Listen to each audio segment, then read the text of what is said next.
production de l'énergie nucléaire en France représente entre 75 et 80%. Nous avons aujourd'hui 59 réacteurs nucléaires sur 19 sites, 19 centrales. Ça c'est pour la France. En Allemagne, le constat est différent, parce que l'Allemagne a pris la décision d'arrêter d'utiliser le nucléaire en combustible.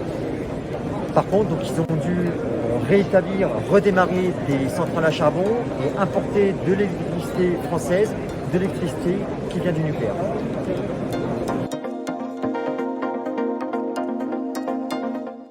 Alors, je pense que comme beaucoup de pays comme la Chine, il est très important et très intéressant de définir un mix énergétique.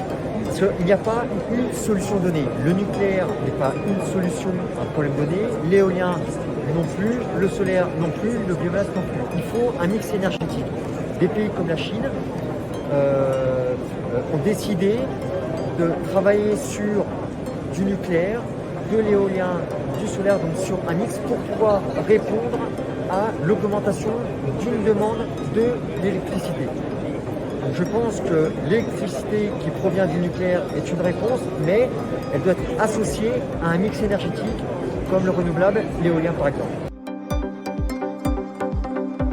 C'est-à-dire une énergie qui produit zéro CO2, c'est net carbone, donc aucune pollution, ce qui est extrêmement compliqué. Dans le nucléaire, c'est une énergie à bas carbone.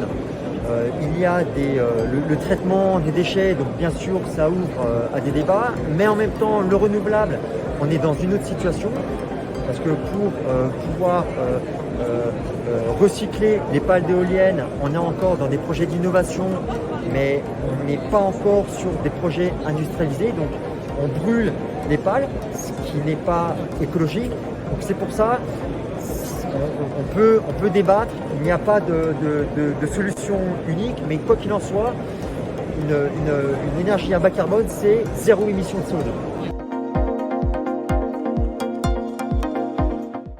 Nous aidons les entreprises à se transformer et à être beaucoup plus compétitives et à vraiment développer des projets d'innovation. Donc là, on peut regarder sur les différents pods.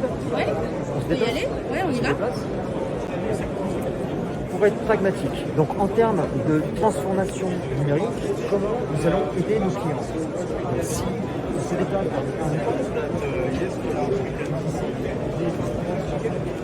donc là, en fait, à travers la plateforme d'expérience, nous allons commencer par créer un référentiel de la donnée unique qui va réconcilier toute la donnée au sein d'un même endroit, la plateforme 3D Expérience. Une fois que nous aurons établi et défini ce socle, nous pourrons travailler sur d'autres procédés métiers. Sur d'autres procédés métiers, comme par exemple, on passe à côté, la conception et l'installation d'un équipement dans une centrale nucléaire. Bien sûr, tout en gardant en tête que nous travaillons au sein d'une structure projet. Donc ça, on est donc encore dans le référentiel de la donnée unique, avec une partie de l'ingénierie, une partie de gouvernance, donc la gestion de projet. On passe ensuite sur un domaine un peu plus spécifique qui est la discipline de l'ingénierie piping, où là on va vraiment se concentrer sur la définition de minimum de tuyauterie, donc avec la 2D, le diagramme, la 3 dimensions, la génération des rapports ISO. Donc là vraiment spécifique ingénierie piping, pour pouvoir finir sur les opérations de maintenance que vous voyez sur cet écran. Donc en fait, vous l'aurez bien compris, à travers la plateforme 3D Expérience, nous assurons la continuité digitale de l'équipement ou de l'installation, de la conception à la prévente, ou alors de l'ingénierie au démantèlement de ces installations.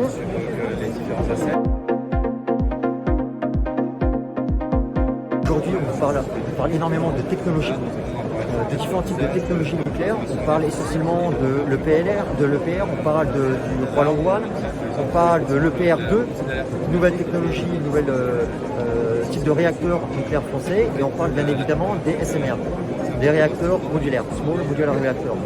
Ça, c'est vraiment les projets d'innovation Et ces différents clients, pour vraiment pouvoir accéder à un développement industriel de ces projets, travaillent avec la plateforme Pro d'Expérience.